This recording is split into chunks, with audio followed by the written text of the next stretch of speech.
There is a lot of useless garbage in Baldur's Gate 3. I'm talking spells no one uses, meme items not worth a second look, and strategies not often considered. But what if amongst all this crap, there's some hidden gems and useful tools waiting to be discovered? If only there was a hero to play intentionally stupid for 60 plus hours so we could find out. I'll do it. Can you beat Baldur's Gate 3 using things no one uses?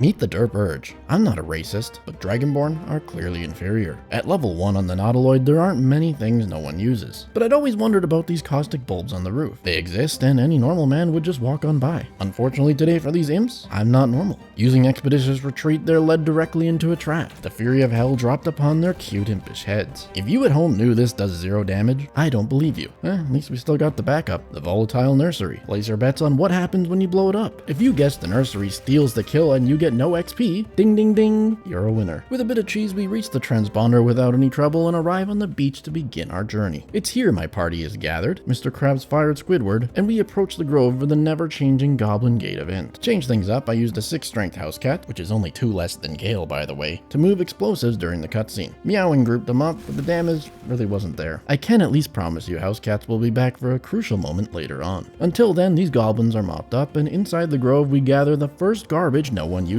And I don't mean will. Like these children's toy swords. They're terrible, but there is a way to make them okay. Let's take these down through Wither's back door and power up these wooden weapons. A lesser used technique is that wild magic sorcerers can spam Featherfall for a 5% chance to activate their wild magic surge. Ritual spells have no cost out of combat, allowing you to do this indefinitely. Useful because you can fish specifically for wild magic enchant weapons. Always wondered how viable such a strategy would be in practice. As these surge effects are random, we became dogs. We got lit on fire, and we experienced literally every single possible surge in the game except for enchant weapons, including 3 enemy methods. But after a full episode of Breaking Bad Season 3, exactly 56 minutes later, we got it, baby. A bonus 1d4 and a guaranteed crit on my next hit. Unlike most swords in the game, these wooden ones are bludgeoning, so they also do double damage to these skeletons, one-shotting them on the hardest difficulty. I may sound hyped, but I'm not. Surge fishing for enchant weapons gets a 1 out of 10 rating. With Withers finally free, we have the full potential of Baldur's Gate 3's shitty builds. Druids are the masters of underused crap, with Badger form being a prime example. It's got less armor class than a cat, no initiative, low HP, and absolutely 0 utility. It can't even dig for treasure. Larian, you let lizards dig in DOS 2. Why can't badgers? I tried to make this form work, and using a party of 4 could barely defeat 2 basic goblins in a straight up fight. One trick I found is you can cast your full action and movement cost burrow ability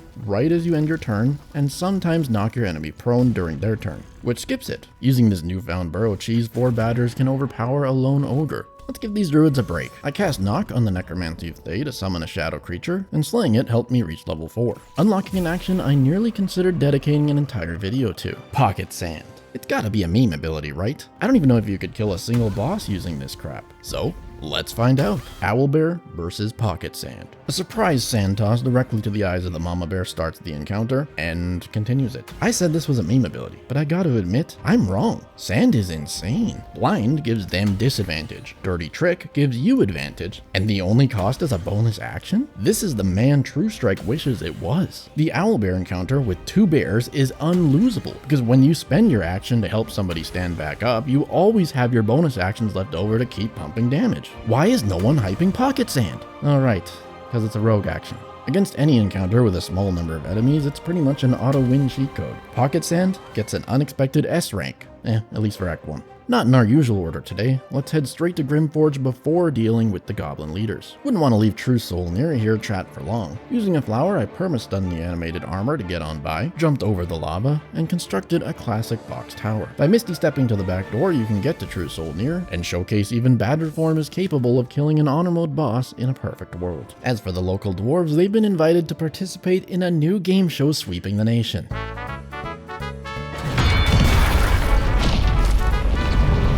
Will it crush? That is the question. First up, a locked chest. The tooltip says they're pretty sturdy, but is it sturdy enough to survive a 5-ton hammer? Not so tough now. Next up, Astarion and all of his personal belongings. What? They say vampires are forever. Any truth to it? What have you done? Myth busted. For the final round, I kidnapped a dozen local Dwergar. What happens when you crush them? Oof, dwarf pancakes. Don't eat this. I hope you've all enjoyed this week's episode of Will It Crush, where the hammer always wins. Tune in next week, where we'll have a very special guest. Tara,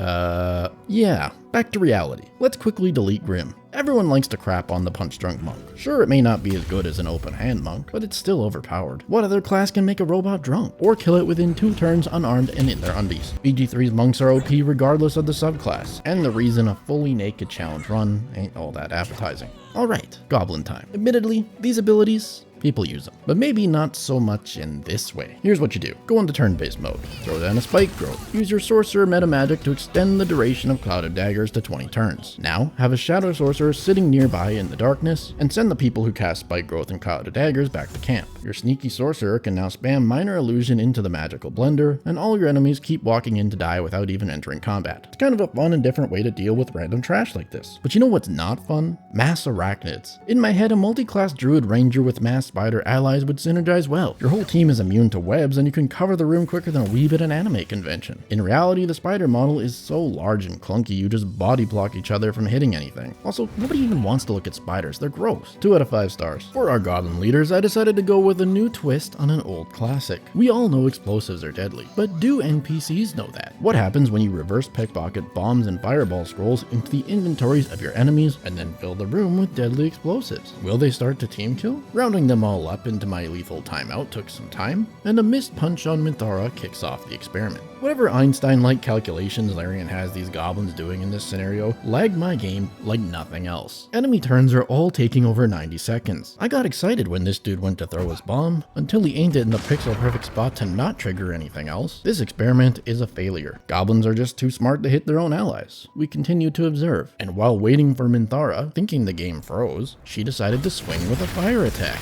Now if that ain't the most Minthara move I ever saw, I don't know what is. She stole all the damn XP too. It's safe to say equipping your enemies with explosives is a derp urge move. Do not attempt. Pop quiz. What's the most fun BG3 action which doesn't get much use? Hint, it's more often used to create ridiculous scenarios like this than whatever the devs intended for us to do. The answer? Improvised melee weapon. A dream come true for me would be a feat granting improvised furniture a chance to stun or do something else cool when used. But since fun feats don't exist in BG3, let's quickly use a barrel to clip through this locked door, accidentally soft block ourselves into a chat with this Githyanki, reload the game, and lay the smackdown on the crash. It's always impressed me how many household objects you can use to strike your enemy with. Candlesticks, barrels, chests, and chairs all both look and feel great. But with their damage being less than an unarmed punch, it's not really the optimal play. But there is at least one overpowered trick you can do with this ability. When your enemy is next in the turn order, you can use improvised melee weapon right as you end your turn to get a 95%-ish chance to skip theirs entirely. Works on honor mode bosses too, just so long as you can pick them up. Like most things I do, it's certainly not intended, but all strategies are legal in single player games. Act 2 and the Shadow Curse lands open up many more opportunities for us to be stupid. This Drider is both easily skippable and easily lurable via minor illusion. There's not much point to it, but you can lead him to a cliff like any other enemy. He's too heavy to throw, and I felt like watching Breaking Bad again, so I got ready to wild magic fish for the 100% chance to polymorph him into a cat or dog.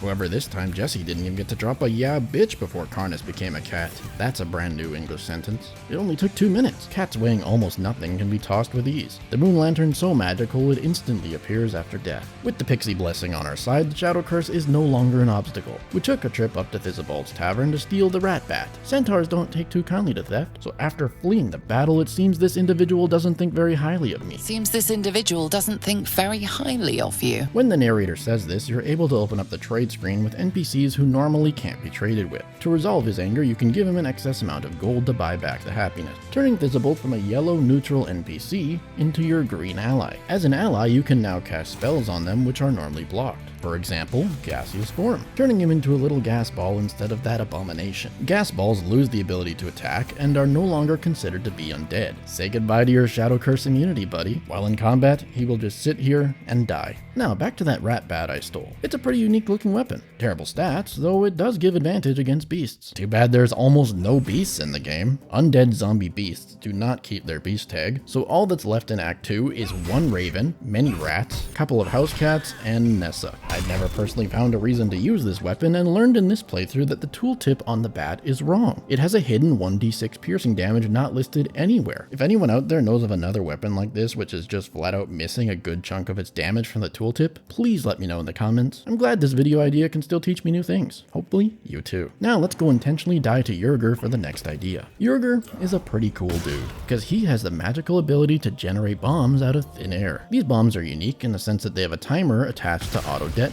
them. Not unique in the sense they have an incorrect tooltip, and you can pick them up. The countdown timer is only active while they're outside of your inventory. So I always wondered, why don't people just sit here and farm them? Their damage is way higher than all the other bombs in the game, and good guy Yurger always throws them out on the first turn. It's honestly a pretty painless process. Whenever you want to use them, put it on turn-based mode, plop them out on the ground, and exit turn-based mode for a weird trick that Balthazar or any other boss in the game probably hate. Before we move any further into Act 2, I have a problem. The Halcyon Portal encounter. I've already made a video explaining that walls like this don't do anything, yet I still see people discussing how great a method it is to deal with the fight. I mean, like, why bother with all that nonsense when you can just move the portal to the safety of Last Light Inn? You're not supposed to be able to target the portal with anything, but the developers appear to have forgotten about the level 6 Conjuration Wizard's benign transposition ability. How could anyone forget that? This action lets you swap places with an ally, and for the encounter, this portal is flagged as your ally. A pretty interesting interaction for an otherwise borderline useless action. I did say interesting. It's not good. This will technically win the encounter, but I had several Harpers die, and the quest bugged out. Halcyon is forever stuck in this portal. Thankfully in this run, I don't give a shit about any of them.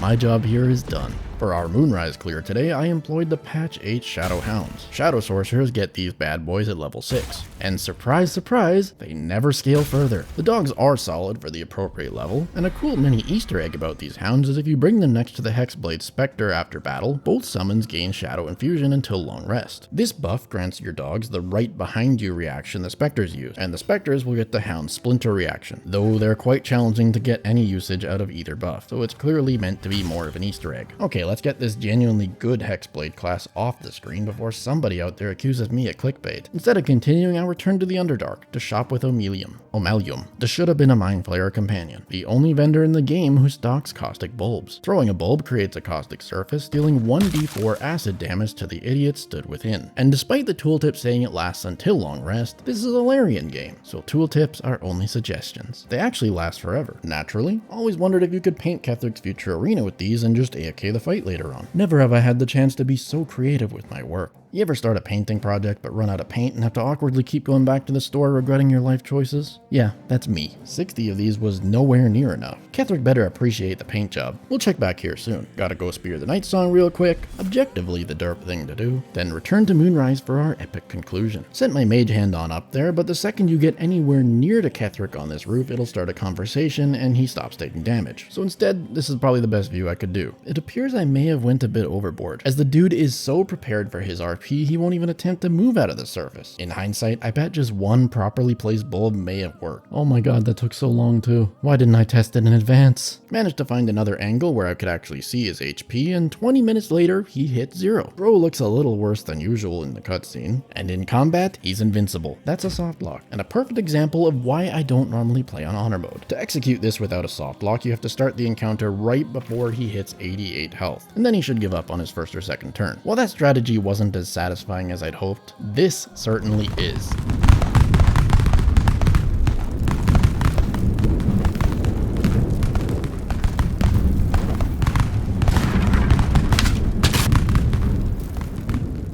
Feels like I'm back in Divinity Original Sin 2. As we pursue Kethric into the Mind Flayer colony, I gotta get something off my chest. My greatest regret as a content creator was that I couldn't kill Kethric as a house cat in my cat-only challenge run. Full-size cats are a lame cop-out. Past Proxy was young, dumb, and more handsome than I. It's time to remedy this failure. It should be obvious that in a straight-up fight, house cats are not killing Kethric, but with the power of Proxy box tactics, anything is possible. This tower ain't as tall as usual today, but but this small-sized cat construct does do the trick. By placing a crate directly over Kethric's head and positioning a small item exactly where Kethric is standing below, it will gracefully fall, dealing 2 whole damage. No action points even required. Cats knocking things off from a height is definitely in character, and this is without a doubt the most finicky, stupid thing I have ever executed in a challenge run. Yeah, even worse than corpse explosions. Anything positioned even slightly wrong, and you risk destroying your tower. But 63 item drops later, a house cat killed Kethric Thorm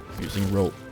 However, that is only phase 1. Merkel has 390 health. And boys, I ain't about to drop another 150 shoes on this dude. I mean, you could, but I'm not. Prior to coming here, I stopped by everyone's favorite trader and bought holy water for days. Never used this stuff before, and out of fear that I wouldn't have enough and I'd have to repeat that last nightmare, I made sure to bring enough of it. Atop the tower, I plopped down my stack of 20 holy water and let it rain. For 2 damage. Turns out holy water needs to be split and placed individually for any effect. Still a million times better than the shoe strat. Within just 15 minutes, Merkel 2 is slain by a pair of playful house cats. I am redeemed. Just as I was heading out of Act 2, I ran into the Githyanki ambush and remembered something I always wanted to try. What happens when you disarm these Gith to remove their light source? Will they do battle as Shadow Curse zombies? The answer is yes and no. Disarmed, they do appear to sometimes die to the Shadow Curse and become undead. What I didn't expect is they'll remain allies. Kinda weird. I'm not level 9, but someone should come here as an Oathbreaker and tell me if you can mind control her as a pet. But since I only care about her dying, let's just drop her off in the Masonry Fire Trap, because that's some perfectly balanced gameplay. She relinquishes her gloves, which grant telekinesis. It's too bad there ain't any good telekinesis builds. Wink wink. Using an arcane trickster mage hand, I carried all of us up past the Gith portal Campaloo, and once inside, we prep. Using a summon elemental scroll, I popped out an earth elemental, forced him to drink a colossus elixir, and started this encounter. When targeting allies, telekinesis has a 100% chance to succeed, and you can use it to move your beefy rock bro to a high ground. Then someone else can throw him off that high ground nearby an enemy, dealing over 200 damage. During the elemental's turn, it can also use elemental warp to travel back to that high ground, and another ally can repeat these throws. Crazy high damage and a unique new playstyle for a spell that most people don't really talk about. Just make sure you aim near the enemy, not directly at them, or it'll often fail. Shout out and credit to Remus71 for this absolute stroke of genius build, which frankly deserves more attention. With the astral plane dealt with, we can move into Baldur's Gate and waste no time infiltrating Gortash's keep. In front of this man, I killed my own companions, carried their corpses, and kidnapped Gortash. He's joining me on a trip to the circus. The genie there sends us away. Welcome to the jungle, Gortash. We had the fun and games. I'm talking dominate beast. Remember when I talked about the rat bat in Act 2's lack of beasts? Well, by comparison, Act 3 is full of them. There's like at least 8. And these dinosaurs are the kings. Kings of nothing. They're dino dog shit. Dominate Beast is a complete joke of a spell. You don't even get to control these things yourself. Pretty big problem when you realize the raptors have the unique ability to dispel domination off themselves. I'd rather have a buffalo take a diarrhea dump in my ear than use this. There is no intended way that you can get any value out of using this ability in the game. But unintended, that's another story. To pull off one of the coolest tricks ever, let's load back and take control of our handsome young man. After isolating him, we can use the Helm of Arcane Acuity to raise spell hit chance, then cast Polymorph on Gortash. A polymorphed character is considered to be a beast. From here, use any companion to cast Dominate Beast on the sheeped Gortash. Then quickly return to your camp and go to turn-based mode. Make sure you get to your companion and dismiss them before the domination expires. While he's out of your party, just wait until it does expire and then recruit him again. Now leave camp for your now permanent companion, who is fully controllable Gortash. Equipped with legendary actions, Bane Fisting, and good looks, he persists through long rests and joins you to other game regions, all completely without mods. The Netherstone can even be taken off of him this way. When you open Gortash's inventory, you can click this little eye icon and within half a second grab the gloves to drag them into your inventory. Not easy, but years of StarCraft trained me for this moment. Console players might have to resort to violence. Gortash's Netherstone is mine. He's alive, and we have a new OP ally. Alright, that's enough gooning over Gortash. I don't even know what that Gen Z word means. Let's continue destroying this game. Back in the circus, off of the best kobold in the game, exists the Gloves of Dark Displacement. Stats-wise, they're nothing special. They do, however, offer this unique ability to swap places with a target when you hit them with a thrown weapon. What the gloves don't tell you is that this also works on objects, letting you move things you're clearly not meant to be able to, and get out of bounds into areas not meant for man. Forget lockpicks, this baby can just move the door out of the way, as long as you can deal at least 1 damage to it. Sure, moving beds is fine and all, but are there any practical use cases? Of course there are, like this one. Or taking this lava elemental with me to create a lava surface. Can you tell I had fun in this playthrough? Dude, get out of the shot! Now, I'm too low level to pull off the orange strat that I have planned, so Cazador's up next. I made Loroakin a very rich man, getting many scrolls of Odaluk's Freezing Sphere. Much like Yurgur's Time Bombs, this spell creates a sphere which explodes after 10 turns. But what's neat about this spell is you can target it on a summon companion, and there's really no better choice than an Arcane Trickster Mage Hand. There's actually a lot of better choices, but hey, let's use it. Makes for a pretty easy way to throw bombs using it, but more fun than that is loading it up with 40 of these bad boys and then pickpocketing them into your enemy's inventory. Is what I'd say if mage hands could pickpocket. Still salty they can't. Because that dream is dead, let's just move this invisible mage hand to a decent spot and let it snow. Weirdly enough, the 10 turn timer attached to these orbs ticks down based on the caster of these spells, not the holder, which tends to break the usual turn order combat damage rules. Meaning Cazador loses to a solo mage hand in less than 1 turn. Pretty embarrassing. Yeah, doesn't really count. We all know that. You can also just plop these orbs next to an enemy and it's just as effective. But hey, at least I got to use an arcane trickster for something that looked cool. For more XP, we became dinosaurs and set out to free Minsk. For the unaware like myself, patch 8 super buffed these raptors because now Tavern Brawler is doing double damage with each bite. What used to be a pretty underwhelming wild shape now pumps out 100 plus damage a turn while naked. Funny enough though, the actual worst wild shape in the game doesn't even belong to Druid. The level 10 Transmutation Wizard Shape Changer. For 5 turns, you polymorph yourself into a blue jay. You can no longer attack, can't interact with objects, still trip over surfaces while flying, and despite having the correct size tag, cannot use small cat-sized doors. If all that wasn't bad enough, I learned in this playthrough if your entire party is made up of blue jays, you lose the ability to see. Like, I was gonna showcase how the guild always beats the Zentrim here, and you can AFK win a fight, but like, you can't even see the enemies. This spell is an anomaly of game programming. Is it useful for anything? Well, if you combine it with that earlier Dominate Beast trick I used to get Gortash, you can go down and explore the Iron Throne, because this form skips cutscenes. But more interesting than that, during my screwing around, I noticed Shape Changer makes your minimap no longer red, just like the Pixie Bell. This means you can use it to escape areas you're not meant to, like Hell or the Mind Flayer Colony. But unlike the Pixie Bell, this action is usable in combat. So what everyone's thought is useless is actually a unique tool usable to flee red region combat encounters. I don't plan on using this for anything, just think it's neat. Now that I've distracted you with knowledge until reaching level 11, we're finally ready to enter the Ball Temple to take on Orin. The feature for this fight is none other than Arcane Gate. For a level 6 spell slot, you get to travel between 2 locations. What I had planned the entire time, yet never tested, was to set up a massive room of wards with area damage spells and lure Orin through the portal to be one-shot by them all. Strategy does work great against others and it looks pretty cool. It doesn't actually work on Orin though. The second idea I had was the gateway directly into a chasm. Maybe she'll follow me in and die. Again,